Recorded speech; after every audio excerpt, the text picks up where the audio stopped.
Эфир абхазского телевидения продолжает русская служба новостей. Здравствуйте. Сегодня в выпуске.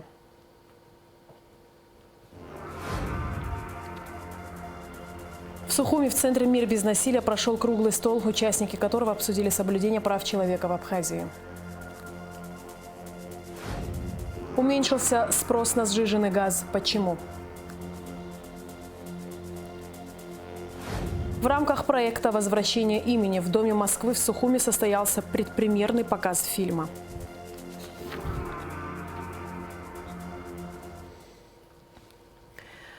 10 декабря отмечается Международный день прав человека. Именно в этот день, в 1948 году, Генеральная ассамблея ООН приняла Всеобщую декларацию прав человека. Эпохальный документ, в котором были провозглашены неотъемлемые права, присущие каждому человеку вне зависимости от его расы, цвета кожи, пола, языка, религии, политических или иных убеждений, национального или социального происхождения.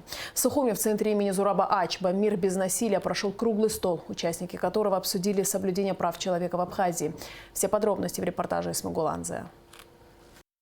Декларация провозглашает права, присущие каждому человеку, независимо от расы, национальности, пола, религии, политических убеждений и социального происхождения.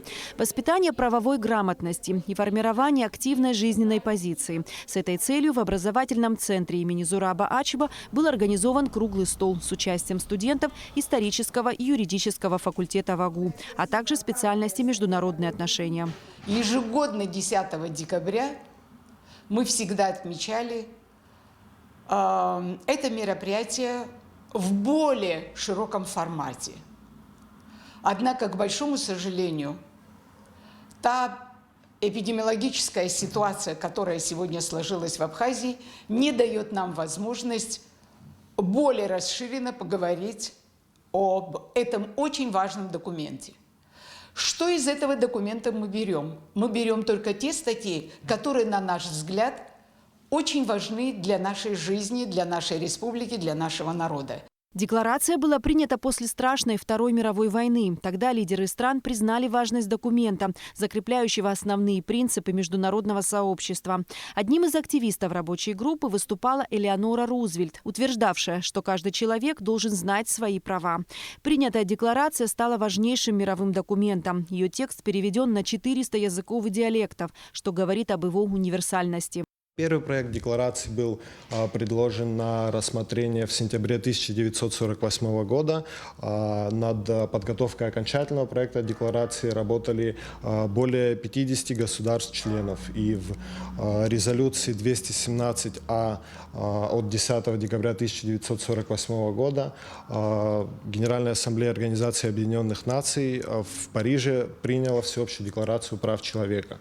8 государств-членов воздержалось от голосования, но ни одна страна не проголосовала против. Статья 15 Всеобщей декларации гласит, что каждый человек имеет право на гражданство. Никто не может быть произвольно его лишен. В своем докладе Ливан Гугохи из Галского района рассказал о сложностях получения жителями района абхазского гражданства. Очень часто можно услышать, что жители Гальского района не хотят получать гражданство Абхазии, не хотят отказаться от грузинского гражданства, и поэтому они не получают, нет у них возможности получать гражданство. Но тут не совсем так просто, как кажется, потому что сама процедура отказа от гражданства Грузии является сложным и практически невозможной для жителей, потому что процедура предполагает получение гражданства иностранного государства, а в силу того, что грузинское государство не признает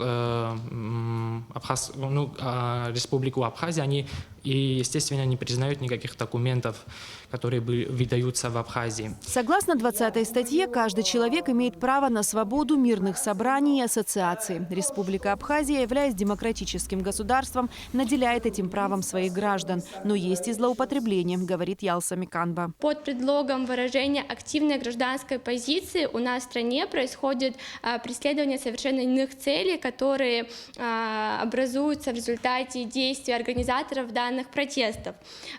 При проведении акций протеста используются ультрарадикальные настроения, которые обуславливаются политическими устремлениями отдельных лидеров оппозиции, какими-либо иными проблемами, которые существуют у нас в государстве. Возможно, для того, чтобы снизить злоупотребление использования этого права, необходимо внести изменения в законодательство о порядке проведения массовых мероприятий, а именно запретить проведение мирных собраний, ассоциаций, тех же митингов и протестов возле комплекса правительственных зданий, возле здания парламента Республики Абхазия, президентских резиденций и также возле президентского дворца, а также запретить выступления с призывами, которые могут быть истолкованы как возбуждение политической, социальной, расовой и иной розни. Согласно 21 статье Декларации, каждый человек имеет право принимать участие в управлении своей страной непосредственно или через законно избранных представителей. Баграт Ломия выступил с докладом, в котором рассказал о роли и минусах законодательной ветви власти в Абхазии, в числе которых, по его мнению, возрастной ценз депутатов парламента. Как известно, у нас в республике возрастной ценз он выше, чем в Российской Федерации, но все равно, значит, эта тема вызывает дискуссии. Если посмотреть на возрастные цензы парламентов зарубежных стран, на возрастные цензы законодательных органов азиатских стран, то можно сделать такой вывод, что в парламентах депутаты, сенаторы, они довольно-таки люди с таким профессиональным жизненным опытом и с возрастом от 30 до 40 лет, то есть ценз оседлости в среднем в зарубежных парламентах. На встрече говорили не только о правах, но и об обязанностях. Каждый должен знать и понимать, что свобода не абсолютна. Она ограничена моральными, правовыми, социальными и другими нормами. Будучи гражданами своей страны, мы должны подчиняться установленным в стране законам. Законы, по идее, отражают нормы морали и совести, как общечеловеческие, так и принятые в этом обществе. А государство должно способствовать тому, чтобы законы служили эффективным регулятором общественных отношений, то есть, чтобы, скажем, неприемлемое поведение своевременно криминализировалось. Законы должны быть справедливыми. Республика Абхазия признает и гарантирует права и свободы, закрепленные во Всеобщей декларации прав человека и других общепризнанных международно-правовых актах. Об этом гласит статья 11 Конституции Республики. Эсма Гуланзе, Михаил Братухин, Абхазское телевидение. Тема соблюдения прав человека в Абхазии будет продолжена в нашей сегодняшней программе. Омбудсмен Асида Шакрал в своем ежегодном докладе расскажет о деятельности Офиса уполномоченного по правам человека в нашей стране за 2020 год. Министерство просвещения и языковой политики Абхазии подпишет соглашение о сотрудничестве с Российской академией образования. Об этом сообщает пресс-служба ведомства. Данное решение было принято по итогам встречи главы Минпроса Абхазии Налага Аблия с президентом РАО Ольгой Васильевой. На встрече также была достигнута договоренность об участии Российской академии образования в развитии экспериментальной научно-методической инфраструктуры системы образования Абхазии. В частности, Академия научно-методической поддержки окажет помощь в создании класса медицинского профиля на базе общеобразовательной школы номер 1 в городе Сухум. Курировать этот проект от Российской академии образования будет Геннадий Онищенко. У жителя города Гал при переходе государственной границы на КПП «Ингур» изъято наркотическое вещество. А в отношении жителя села Маркула возбуждено уголовное дело по факту незаконного приобретения, перевозки и хранения наркотиков. Все подробности в оперативной сводке МВД.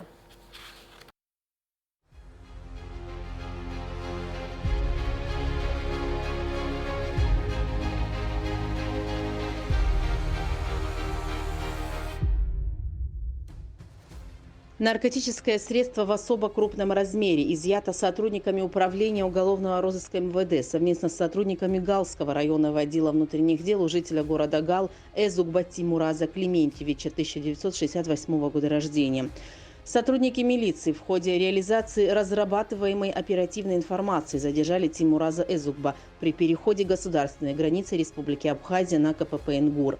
При личном досмотре у задержанного изъято наркотическое средство метадон. Установлено, что наркотическое средство гражданин Эзукба ранее приобрел в городе Зугдиде Республики Грузия и впоследствии незаконно вез на территорию Республики Абхазия, где и был задержан. Тимуразу Эзукба вменяется преступление, предусмотренное частью 3 статьи 223 и пунктом В части 3 статьи 224 прим. 1 Уголовного кодекса Республики Абхазия. Расследование проводит следственная группа отдела внутренних дел по Галскому району. По факту незаконного приобретения, перевозки, хранения наркотического вещества возбуждено уголовное дело в отношении жителя села Маркула Чемчирского района Квикискири Рамаза Родиковича, 1984 года рождения. Последний был задержан на посту ГАИ Бамбора. В ходе личного досмотра у гражданина Квикискири обнаружено изъято наркотическое средство метадон. Оперативные мероприятия провели сотрудники уголовного розыска отдела внутренних дел по Гудаутскому району. Сотрудниками уголовного розыска столичного управления внутренних дел изъято наркотическое вещество в особо крупном размере у жителя села Дурипш Гудаутского района Хупория Робика Дмитриевича, 1968 года рождения. Последний был задержан в городе Сухум по улице Гулья. Порядка 58 грамм марихуаны задержанный незаконно приобрел и хранил в стеклянной банке среди личных вещей в своей ручной кладе до момента обнаружения и изъятия сотрудниками милиции. По данному факту в отношении гражданина Хупория по части 3 статьи 223 Уголовного кодекса возбуждено уголовное дело. Расследование проводит следственный отдел УВД по городу Сухум. Мера пресечения в виде содержания под стражей избрана в отношении Микваби Инала Дмитриевича, 1996 года рождения, которому вменяется незаконное приобретение, перевозка, хранение без цели сбыта, а также незаконный ввоз на территорию Республики Абхазия наркотического средства в крупном размере. Гражданин Микваби задержан сотрудниками Управления по контролю за оборотом наркотиков МВД Абхазии после пересечения зоны таможенного контроля КПП ПСО в ходе реализации оперативной информации. При личном досмотре у мужчины изъято наркотическое средство метамфетамин в крупном размере. Уголовное дело, возбужденное в отношении Инала Микваби по части 2 статьи 223, пунктом А части 2 статьи 224 прим. 1 Уголовного кодекса Республики Абхазия, расследует следственная группа линейного управления внутренних дел на транспорте МВД Абхазии. Постановлением Кабинета министров с 1 декабря установлены новые предельные розничные цены на сжиженный газ. Но на данный момент цена одного баллона газа составляет 1100 рублей. Сказалось ли подорожание этого вида топлива на работе компании «Абхазтоп»? С этим вопросом мы обратились в республиканское унитарное предприятие. Репортаж Шазины Ханагуа. Как известно, газ поступает в Абхазию из России. Подорожание данного вида топлива связано с ростом закупочных цен в Российской Федерации. Если раньше стоимость одного баллона сжиженного газа составляла 680 рублей, то сейчас баллон газа обходится в 1100 рублей. Сюда входит и доставка на дом. По словам заместителя генерального директора Абхазской государственной топливной компании Виталия Курсанти, если раньше на газ был довольно высокий спрос, то сейчас он резко упал почти на 30%. По сравнению с прошлыми годами потребление газа было в месяц где-то в порядке 150-200 тонн. Да. Сегодня мы еле-еле потребляем до 150 тонн. Еле-еле. Это и то сейчас под Новый год, под какие-то праздники могут. Да. Так в обычном режиме, допустим, летом тоже нормально было, потому что из-за отдыхающих там пищу им готовили на газе. Да, сейчас резко упало. Ну, к Новому году может подняться опять только из-за праздников. Да. В неделю 2 раза со всех районных газовых хозяйств приезжают машины и заправляются в Нижней Ишере. Затем сжиженный газ развозят в баллонах по месту жительства граждан. При необходимости специалисты также могут установить баллон. Устанавливаем, конечно, обязательно, как положено, и так мы объясняем. А у людей некоторые тоже не понимают, потому что печка стоит вот здесь рядом, а баллон-то вот здесь. а баллон 2 метра, 3 метра должен от печки. По словам заместителя гендиректора абхазской топливной компании Виталия Корсантия, даже новая цена на сжиженный газ является убыточной. В январе этого года пошлина была в порядке $9. Сегодня, на декабрь месяц, уже $170 пошлина. То есть сама цена на газ поднялась, и плюс еще к нему поднялась пошлина. Да, и вот за это у нас сегодня такая цена на газ. Мы никак не можем сегодня, мы понимаем, и что для нас, населения, это очень, как говорится, тяжело, неподъемно. Ну, что нам делать? К сожалению, мы газ не производим. И это еще не предел. С Нового года может еще больше подняться цена. Ну, по крайней мере, нас так информируют. Виталий Корсантия сообщил, что руководство компании обратилось в правительство с предложением обсудить с российской стороной возможность снятия пошлины на ввозимый в республику газ. Данная мера позволит компенсировать расходы компании, чтобы не допустить ощутимого роста цен. Шазина Ханагу, Раму Камке, Абхазское телевидение. От последствий коронавирусной инфекции скоропостижно скончалась заведующая кафедрой педагогики и психологии Абхазского государственного университета доцент АГУ, заслуженный работник Высшей школы Абхазии Нанули Лакашия. Нанули Тонтовна проработала в университете более 40 лет. За это время она выпустила более 25 научно-методических работ, освещающих вопросы народной педагогики абхазов. Нанули Лакашия – ветеран Отечественной войны народа Абхазии. За смелость и отвагу, проявленные во время войны, Нанули Лакашия награждена медалью Северо-Осетинского союза абхазских добровольцев «Честь выше жизни». Ректорат, профессорско-преподавательский состав и студенты АГУ, а также Союз абхазских добровольцев Северной Осетии Алании выражают соболезнования родным и близким в связи с безвременным уходом Нанули Лакашия. Продолжаем выпуск. В рамках проекта «Возвращение имени» в Доме Москвы в Сухуми состоялся предпремьерный показ фильма «Поиск». Картина рассказывает о работе по поиску жителей Абхазии и родственников без вести пропавших во время Великой Отечественной войны. Проект организован при поддержке Министерства обороны, Торгово-промышленной палаты и правительства Москвы. Режиссер и сценарист фильма Дмитрий Статейнов, руководитель проекта «Возвращение имени» Григорий Скворцов. На показе побывала и наша съемочная группа. Репортаж Гугуцы Вартания.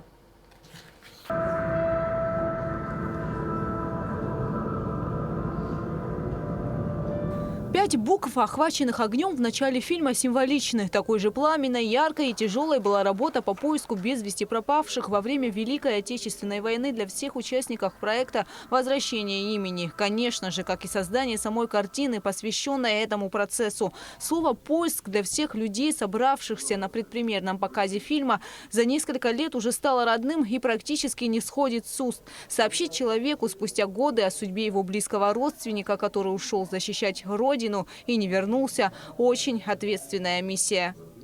Одной из главных героинь в фильме «Поиск» стала Лейла Агарба. Ее отец без вести пропал во время Великой Отечественной войны. Спустя годы, благодаря проекту «Возвращение имени», было найдено место его захоронения, а дочери переданы сведения о нем. Параллельно картина повествует и о других героях. В фильме также задействованы актеры Абхазского драматического театра и курсанты Сухумского военного общевойскового командного училища. В рамках проекта «Возвращение имени» документальный фильм «Поиск» уже второй по счету. Автор сценария и режиссер Дмитрий Статейнов.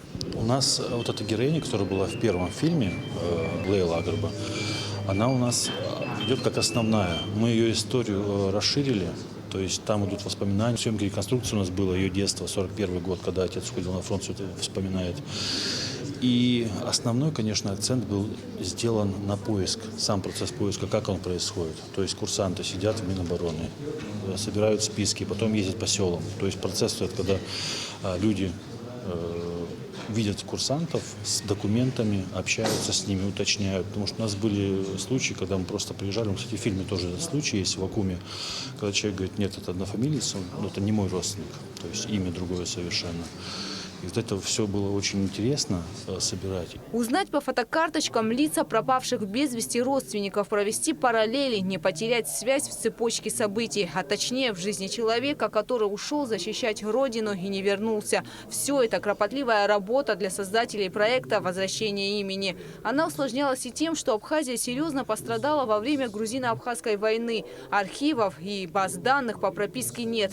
Мы вынуждены искать родных только путем ручного поиска в городе или в деревне.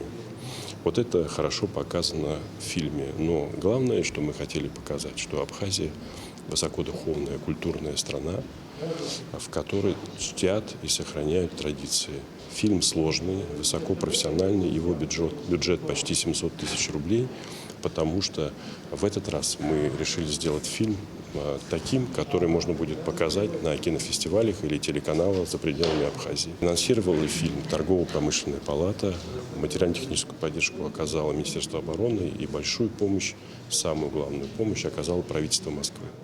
Мемориальный проект «Возвращение имени» действует с 2016 года при поддержке Министерства обороны Абхазии. Его цель – сохранение исторической памяти о войнах Красной Армии, пропавших без вести или погибших во время Великой Отечественной войны. Мы заботимся о сохранении духовных и исторических ценностей не только абхазского общества, но и всех народов, участников Великой Отечественной войны, потому что с 2016 года проект уже приобрел международный характер, он проходит в Крыму, в Киргизии. Мы передали более 10 тысяч фамилий в 5 республик СНГ. И у нас составляющая нашего проекта – это съемки документального кино, потому что работа по проекту, она уникальна. Премьерный показ фильма «Поиск» в Москве планируется в конце января. Хронометраж документальной картины – 45 минут.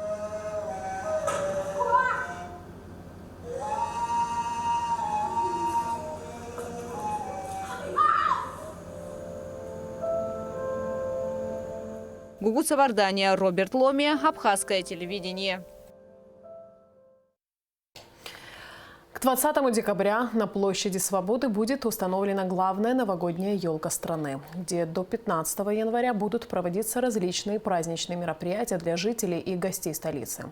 Об этом сообщается на сайте столичной администрации.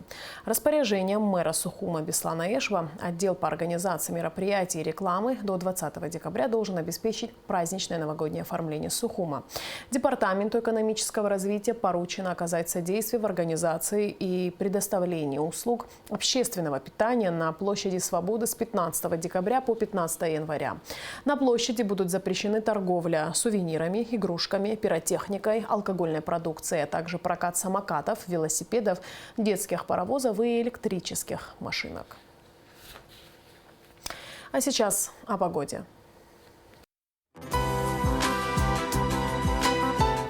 По сообщению гидрометцентра, в выходные дни 11 и 12 декабря в Абхазии ожидается переменная облачность без осадков. Температура воздуха ночью плюс 7-12, днем 14-19 тепла. Температура морской воды плюс 14.